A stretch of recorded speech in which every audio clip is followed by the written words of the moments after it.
अमरूद का पेड़ पाठ 8 भाषा मंजरी कक्षा 8 के लिए हिंदी पुस्तिका। और मैं विकास कुमार रंजन, मेरे विद्यालय का नाम बंगला कन्या मिडिल स्कूल सारम गोमिया। और बच्चों, आप इस वीडियो में जान पाएंगे प्रश्न संख्या 1 से 6 तक के सभी प्रश्नों के उत्तर को, दूसरा पाठ से आगे को, और तीसरा अनुमान एवं कल्पना। तो बच्चों, इस वीडियो में हम प्रश्न उत्तर को देख रहे हैं और इसके पहले के 2 वीडियो में मैंने पाठ को वाचन किया है। और तो आशा होगी कि आप उस वीडियो को देखेंगे और उसका लिंक मैं इसके डिस्क्रिप्शन में डाल दूंगा, आप वहां से देख सकते हैं। और हमारी जो किताब है वो JCERT की किताब है और हम पढ़ रहे हैं JCERT की किताब से पाठ 8 और अमरूद का पेड़। और इसमें हम लोग जानेंगे सभी प्रश्न उत्तर को। तो आइए हम कॉपी और कलम लेकर तैयारी करते हैं और लिखने की तैयारी करते हैं। पाठ से पहला प्रश्न, लेखक को क्यों लगता है कि इन सब पिछड़े ख्यालातों का हमारे घर में गुजर नहीं हो सकेगा। मतलब हमारे घर में पिछड़े ख्यालात नहीं आएंगे।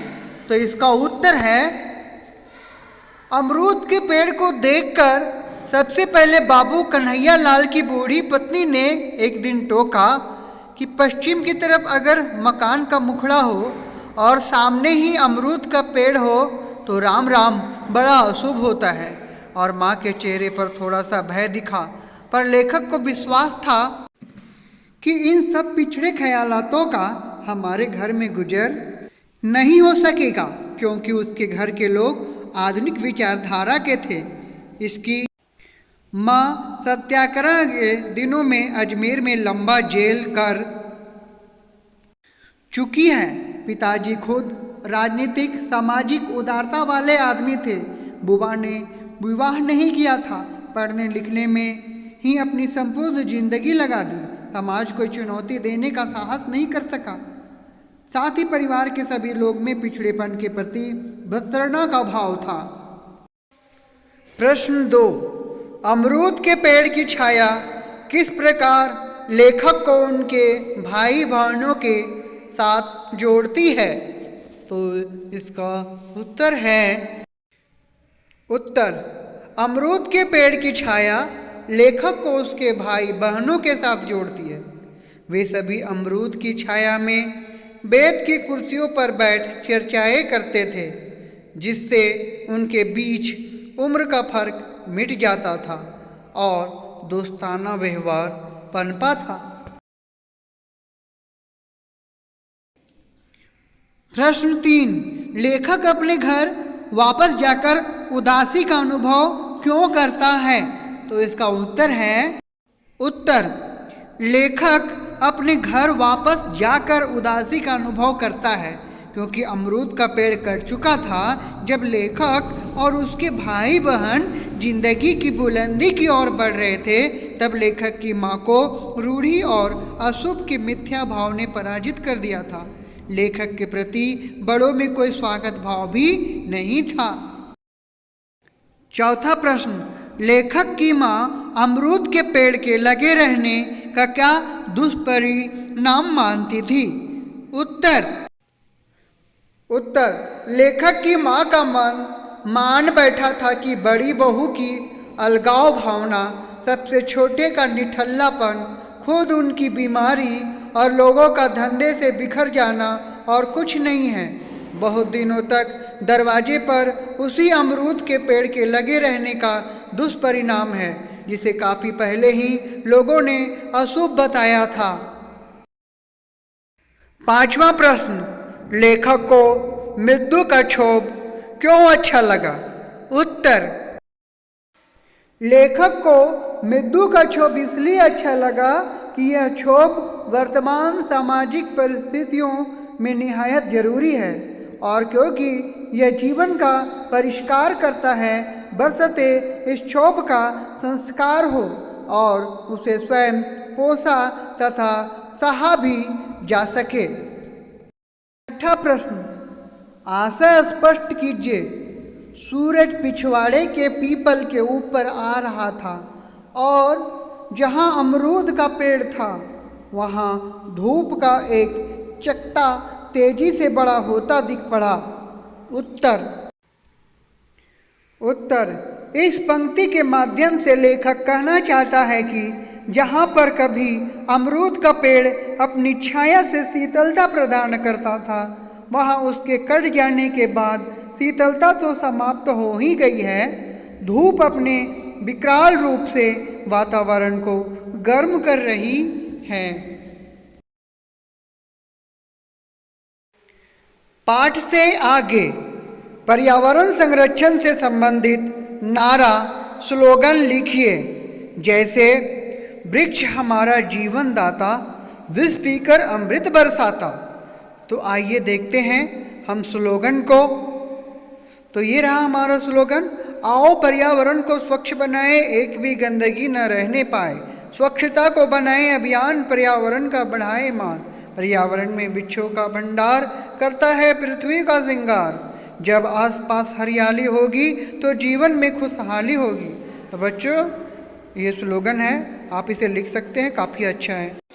दूसरा प्रश्न, अपने आसपास पल रहे अंधविश्वासों की एक सूची बनाइए और उनके उन्मूलन के लिए कुछ सुझाव बताइए। तो आइए हम कुछ सुझाव को देखते हैं। तो सबसे पहले हम आसपास के अंधविश्वासों से परिचित होते हैं। तो सबसे पहला अंधविश्वास है सूर्य डूबने के बाद सफाई, दूसरा सांप मिथक, तीसरा कांच का टूटना, चौथा छींकना तथा टोकना, पांचवा नाखून काटना, छठा सूर्य ग्रहण और सातवां पीपल पेड़ की छाया। तो ये सभी मिथ्या हैं और इसका कोई साइंटिफिक कारण नहीं है, वैज्ञानिक कारण नहीं है, इसका कोई प्रूफ नहीं है कि इसके बाद अगर आप कर दे तो आपको कुछ हानि हो जाएगी।